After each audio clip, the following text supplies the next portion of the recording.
এমপিওভুক্ত শিক্ষক কর্মচারীদের আন্দোলনের সর্বশেষ খবর জানতে চ্যানেলটি সাবস্ক্রাইব করুন। এই আন্দোলনের প্রতিটি আপডেট, সংবাদ সম্মেলন এবং সরকারের বক্তব্য সম্পর্কে নিয়মিত তথ্য পেতে আমাদের YouTube channel career booster academy তে সাবস্ক্রাইব করুন। আপনার সাবস্ক্রিপশনই আমাদের প্রেরণা। আসুন একসাথে জানি এবং জানাই। অবশেষে এমপিওভুক্ত শিক্ষকদের অবসর সুবিধা ও কল্যাণ ট্রাস্টের দীর্ঘদিনের অর্থসংকট নিরসনে বড় বরাদ্দ দিয়েছে অন্তর্বর্তী সরকার। বেসরকারি শিক্ষা প্রতিষ্ঠান শিক্ষক কর্মচারী অবসর সুবিধা বোর্ডে ২,০০০ কোটি টাকা এবং বেসরকারি শিক্ষক কর্মচারী কল্যাণ ট্রাস্টে ২০০ কোটি টাকা বরাদ্দের প্রস্তাবে সম্মতি দিয়েছে অর্থ মন্ত্রণালয়ের অর্থ বিভাগ। ২,২০০ কোটি টাকার বরাদ্দের ফলে অবসরপ্রাপ্ত শিক্ষক কর্মচারীদের মধ্যে আশার সঞ্চার করেছে। যারা বছরের পর বছর ধরে তাদের প্রাপ্য টাকার জন্য অপেক্ষা করছেন, তাদের কষ্ট কিছুটা কমবে। নাম প্রকাশ না করার শর্তে সংশ্লিষ্ট কর্মকর্তারা জানিয়েছেন, এই বরাদ্দ অর্থ সরাসরি শিক্ষকদের হাতে যাবে না, স্থায়ী তহবিল ও মূলধন তহবিল গঠনে কাজে ব্যবহৃত হবে।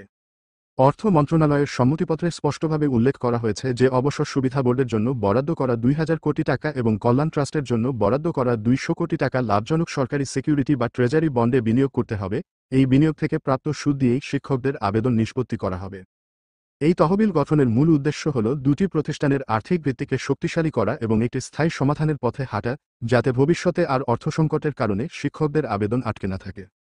এই প্রক্রিয়ায় প্রায় ৫ বছর ধরে ঝুলে থাকা ৭৫,০০০-এরও বেশি শিক্ষক কর্মচারীর আবেদন দ্রুত নিষ্পত্তি হবে বলে আশা করা হচ্ছে। শর্ত অনুযায়ী, বিনিয়োগ করা ট্রেজারি বন্ডের মেয়াদ শেষে তা নবায়ন বা পুনরায় ট্রেজারি বন্ড কিনতে হবে এবং মূল তহবিল থেকে কোনো অর্থ অন্য কোনো উদ্দেশ্যে ব্যয় করা যাবে না। শুধু সুদ বাবদ প্রাপ্ত অর্থই চলতি তহবিলে জমা করে সেখানে থেকে ব্যয় নির্বাহ করতে হবে।